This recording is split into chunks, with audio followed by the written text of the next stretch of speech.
தொங்கு சந்தையான பங்கு சந்தை. 12 லட்சம் கோடி ரூபாய் பாழாய் போச்சு. மண்ணை அள்ளி போட்ட ஈரான் போர். மத்திய கிழக்கு போர் பதற்றத்தின் தாக்கம் இந்திய பங்குச்சந்தையையும் கடுமையாக உலுக்கியுள்ளது.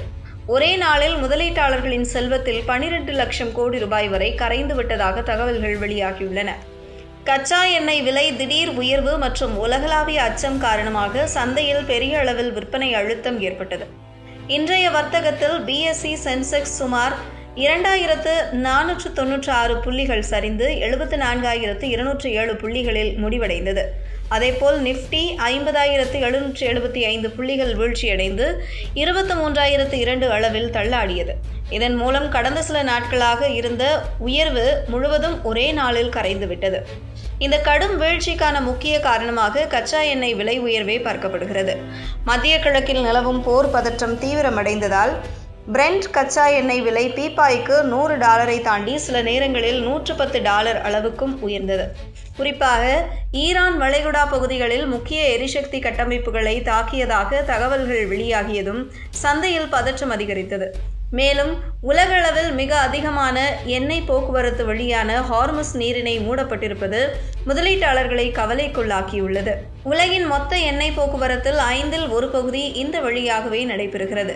இதனால் சப்ளை பாதிப்பு ஏற்படும் அபாயம் அதிகரித்துள்ளது. இந்த சூழலில் பங்குச்சந்தையில் வங்கி மற்றும் நிதி நிறுவன பங்குகள் அதிகமாக சரிந்தன. குறிப்பாக HDFC, கோடாக், ஆக்சிஸ் போன்ற பெரிய நிறுவனங்கள் 3% முதல் 5% வரை வீழ்ச்சி கண்டன. இதனால் சந்தையின் மொத்த மனநிலை மேலும் பாதிக்கப்பட்டது. மேலும் வெளிநாட்டு முதலீட்டாளர்கள் தொடர்ந்து பணத்தை வெளியே எடுத்து வருவது கூட சந்தைக்கு பாதிப்பை ஏற்படுத்தியுள்ளது. இந்த மாதம் மட்டும் வெளிநாட்டு முதலீட்டாளர்கள் 77,000 கோடி ரூபாய்க்கு மேல் இந்திய சந்தையில் இருந்து பணத்தை வெளியே எடுத்துள்ளதாக கூறப்படுகிறது. இது சந்தையில் விற்பனை அழுத்தத்தை அதிகரித்துள்ளது. இதற்கிடையில் அமெரிக்க மத்திய வங்கி வட்டி விகிதத்தை குறைக்காமல் வைத்திருப்பதும் ஒரு காரணமாக பார்க்கப்படுகிறது. அதிக வட்டி விகிதம் காரணமாக முதலீட்டாளர்கள் அமெரிக்க பாண்டுகள் போன்ற பாதுகாப்பான முதலீடுகளுக்கு மாறுகின்றனர்.